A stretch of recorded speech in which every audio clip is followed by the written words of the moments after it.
वंदे आत्म दोस्तों, बाक्षी के समृद्ध बात विजन के अंतर्गत मैं वरुण कुमार आपका हार्दिक अभिनंदन करता हूं। आज की इस वीडियो में हम शंख के बारे में बात करेंगे।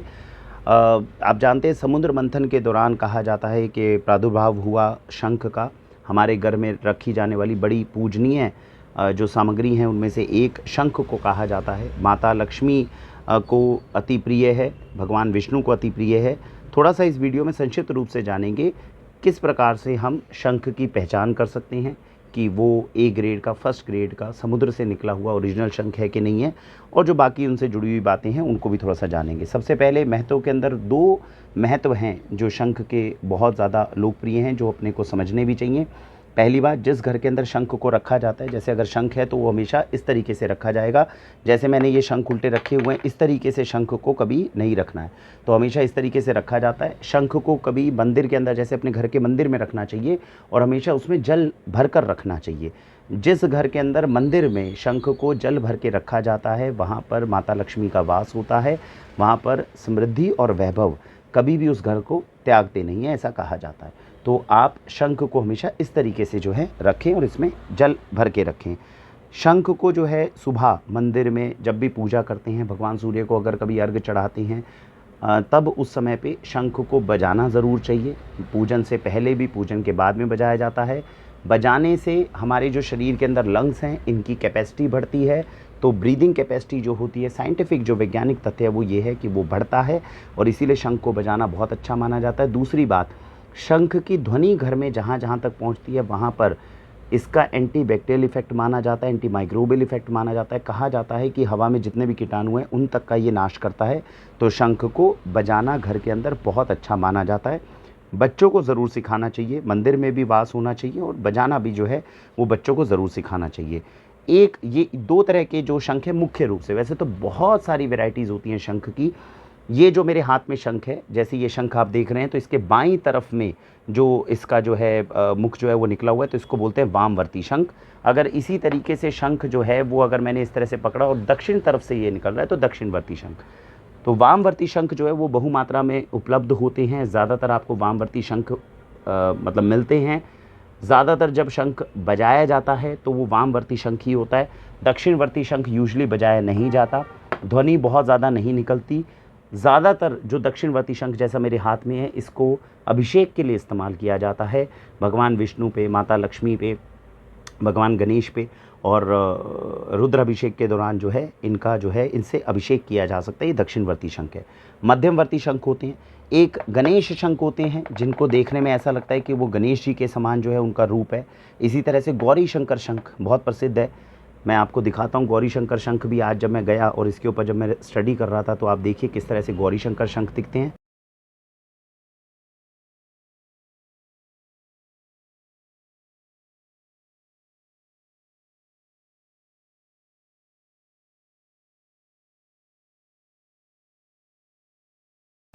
तो ये देखा आपने, गौरी शंकर शंख जो है वो आपको देखने को मिला, जो मैंने अभी आपको दिखाया वीडियो के अंदर।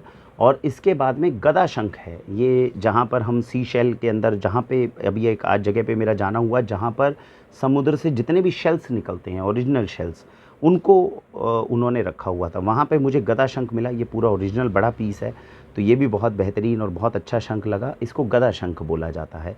तो इसको आप देखिए।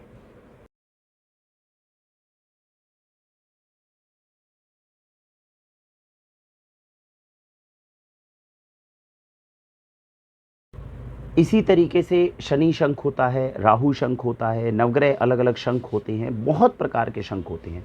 मुख्य रूप से जो हमारे घर में पूजन करने योग्य हैं, जो पूजन जिनसे हमें करना चाहिए, वो ज़्यादातर वामवर्ती शंख होते हैं, जिनमें जल भर के भी रख सकते हैं, जिनसे आप अभिषेक भी कर सकते हैं और जिनको बजा भी सकते हैं। दक्षिणवर्ती शंख जो है मुख्य रूप से अभिषेक करने में इस्तेमाल होते हैं। उल्टा इसलिए रखा जाता है ताकि गिरकर जो है वो टूट ना जाए। वैसे घर में आप जब रखेंगे तो नीचे जो है, जैसा मैंने बताया, एक कटोरी रख लीजिए, उस पे बेस बना लीजिए और इस तरीके से आप शंख को रख लीजिए। ये मुख्य चीज़ें जो हैं आपको शंख के बारे में पता चली। अब बात करते हैं कि जिसको हम बोलते हैं कि मार्केट के अंदर इनके साथ छेड़छाड़ की जाती है या मिलावट की जाती है, या इसको किसी तरह से इसके साथ में जो है कुछ भी अलग चीज़ की जाती है, तो वो क्या की जाती है, मिलावट किस किस प्रकार से शंख के अंदर होती है। अभी तक जो हमने रिसर्च करी है, जो स्टडी करी है, जो इसके एक्सपर्ट्स हैं उनसे पूछा है, उनका ये कहना है, सर देखो, शंख बनाने की मशीनें अभी नहीं आई हैं, क्योंकि शंख के अंदर खास बात कैसी होती है, जैसे आप ये देख रहे हैं वामवर्ती शंख है, इसमें जब मैं हाथ डाल रहा हूँ ना तो अंदर तक जाकर ये रोटेट हो रहा है। तो वो ये कह रहे हैं कि सर आप जब भी इस तरह की कोई चीज़ बनाओगे ना, वो अंदर तक रोटेट होके आए, ऐसा करना बड़ा मुश्किल काम होता है। तो जो भी हम शंख है वो कहते हैं कि यूजुअली समुद्र से निकलते हैं। ऐसा नहीं है कि निकलना बहुत मुश्किल है, कोई इतनी ज़्यादा इम्पोर्टेंट मतलब ऐसी चीज़ नहीं है जो नहीं मिल पाएगी अपने को। शंख निकलते हैं। हाँ, ये होता है जब शंख निकलते हैं तो हमेशा ऐसा बढ़िया पीस नहीं होता शंख का। तो जब शंख का ऐसा पीस नहीं होता तो उसके ऊपर हम कुछ कलाकारी करते हैं जिससे वो हमें अच्छा दिखता है। तो ज़रूरी नहीं है कि वो बिल्कुल ऐसा क्रिस्टल क्लियर, जैसा आप ये शंख देख रहे हैं बिल्कुल चमकता हुआ चारों तरफ से जो है, इस तरीके से शंख कभी नहीं होता। तो शंख जो है इस तरह होता नहीं है। यूजुअली जो है ऐसा शंख जो है वो मतलब थोड़ा-सा क्रिएट किया जाता है, उसके साथ काम किया जाता है उस पे। तो क्या-क्या काम किया जाता है ये समझेंगे। सबसे पहले जो समुद्र से निकलता है वो बिल्कुल रॉ शंख होता है। कैसा-कैसा है? कुछ-कुछ आप इस तरीके से देख सकते हैं। देखिए मैं रॉ शंख आप लोगों के लिए लेकर आया हूँ, शायद आप वीडियो में देख पा रहे होंगे। ये है जी रॉ शंख। ये भी इसके ऊपर बहुत सफाई हुई है। वो क्योंकि आप ये समझिए इसके ऊपर जो है एक पूरा ऑर्गेनिज़्म लगा हुआ है, मांस उसका पूरा लगा हुआ है, उसको हटाना है, सारी गंदगी को साफ़ करनी है। समुद्र के अंदर से आया हुआ है, सोचिए कितनी बदबू होगी, कितना सब कुछ होगा, वो सब सफाई करी जाती है। तो ये फिर भी मैं रॉ शंख इसलिए लेकर आया हूँ कि ये कम से कम उन्होंने ये बोला है कि सर थोड़ा बहुत हमने आपके लिए रॉ छोड़ दिया है, अदरवाइज़ हम इसको जो है पूरा अच्छे से चमका कर साफ़ करते हैं। तो सबसे पहले क्या होगी, शंख की जब भी समुद्र से निकलता है तो उसकी सफाई की जाती है। सफाई करने के बाद में होगी इसके ऊपर ग्राइंडिंग। अब जैसे आप देख रहे हैं इन दोनों के अंदर कितना फ़र्क है। ये देखिए थोड़ा रॉ शंख है और ये कैसा है, ग्राइंडेड शंख है। देखो ग्राइंड करने के बाद में कितनी चमक इसके ऊपर आ गई है। तो ये ग्राइंडिंग की जाती है। तीसरा जो काम है जिसको हम यूजुअली मिलावट बोलते हैं, जो आपकी भाषा में बोला जाता है, वो ये है, सपोज़ कीजिए इस शंख के अंदर यहाँ से कुछ टूट गया तो अब ये तो खंडित मानेंगे। तो वो क्या करते हैं, यहाँ इस हिस्से के अंदर प्लास्टर लगा देंगे या पुट्टी लगा देंगे, कुछ भी ऐसा लगा देंगे जिससे वो जो है वो पता ना चल पाए कि ये शंख के अंदर है। तो ये 3 तरह की मुख्य रूप से मिलावट जो है वो पता चली है। अभी तक के डाटा के अनुसार नकली शंख बनते नहीं हैं प्लास्टिक वगैरह के, आते समुद्र से ही हैं, जो हमें अभी जानकारी मिली है। लेकिन उसमें 3 तरह का काम किया जाता है। सफाई के दौरान बहुत सारे केमिकल्स का इस्तेमाल होता है ताकि बिल्कुल इसको चमकाया जा सके। उसके बाद में इसमें ग्राइंडिंग होती है और तीसरा प्लास्टर और पुट्टी जो है वो लगाई जाती है। अब बात आती है कि जो वाक्षी आपके पास में शंख लाने की कोशिश कर रही है, या जो थोड़ी बहुत जानकारी हमें मिली है उसके अनुसार हम क्या चीज़ आप तक लाने की कोशिश कर रहे हैं जिसमें हमें लगता है हम आपको बेहतरीन चीज़ शायद दे पाएंगे। देखिए हमारा मकसद ये है कि अगर ये चीज़ ओरिजिनल है तो ऐसे शंख को हम कोशिश करें कि आपको दें। तो अगर आप ये चाहते हैं कि भाई मुझे एकदम रॉ चीज़ चाहिए, मैं नहीं चाहता कल को कोई इसमें किसी भी तरह की कोई मिलावट करे, छेड़खानी करे, तो ये देखिए काफ़ी रॉ चीज़ है। ये सीधा समुद्र से निकली हुई है। होगा क्या, ये धीरे धीरे आप यूज़ करेंगे, ये ऊपर की जो इसके ऊपर जो स्किन है ये सारी अपने आप हटती जाएगी और हटने के बाद में एक तरह से पूरी रॉ चीज़ जो है वो निकल कर आएगी आपके पास में। तो ये चीज़ जो है, ये नेचुरल जो चीज़ निकल कर आती है वो आपको ये देखने के अंदर जो है वो मिलती है। दूसरी बात क्या हो गई, एक तो हम कोशिश कर रहे हैं कि इस तरह के शंख जो है वो अवेलेबल करवाए जाएँ जो रॉ शंख होते हैं। और उसके बाद में हमारे पास में आया, शंख की पहचान करने का एक और तरीका होता है, वो ये कि इसको सूरज की रोशनी में आप सीधा देखें।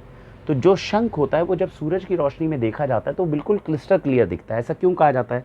अगर हम प्लास्टर लगाएंगे या पुट्टी इसके ऊपर लगाएंगे तो क्या होगा, वो आर पार जो है वो यूजुअली नहीं दिखता उसके थ्रू, लेकिन शंख के अंदर दिखता है। तो एक ये तरीका है जिससे इसकी जो है थोड़ा सा पहचान की जा सकती है। तो जो शंख हम आपको देंगे, जाहिर सी बात है उसमें कोशिश करेंगे ये टेस्ट लगाया जाए। तीसरी बात, ये जो नाभि का प्रवेश द्वार है ये बहुत ज़्यादा साफ़ अगर होता है तो ये चांसेस होते हैं कि हो सकता है इसको भी क्रिएट किया जाए, क्योंकि जब कोई इंसान नया क्रिएट करेगा तो जाहिर सी बात है वो उसके अंदर गंदगी तो थोड़ी बहुत छोड़ेगा नहीं। तो हल्का हल्का जो है इसके अंदर अगर ये रहता है तो ये माना जाता है कि नहीं भैया, ये जो सेंट्रल बॉडी है कम से कम जो है ये बिल्कुल ओरिजिनल है। चौथी चीज़ जो हम आपके पास शंख लेकर आ रहे हैं उसमें हम ये ध्यान रख रहे हैं कि वो बिल्कुल सफ़ेद ही चमकता ना हो, उसमें अलग अलग तरह का ह्यू हो। जैसे आप इस वाले शंख के अंदर देख रहे हैं, अगर वहाँ से दिख रहा होगा आपको, इसमें वाइट और थोड़ा सा पिंकिश कॉम्प्लेक्शन है और वो सब जगह नहीं है, आगे आगे जैसे थोड़ा सा है, थोड़ी जगह पे नहीं है। तो इससे भी एक अंदाज़ा आता है कि भैया ये नेचुरल चीज़ है, ये किसी ने बनाई नहीं होगी ऐसी, ये बात आती है। तो ये मुझे लगता है कि ये 4-5 स्टेप्स हैं जिससे हमें लगता है कि हम आपके पास में ओरिजिनल अच्छा शंख लाने में कामयाब हो जाएंगे।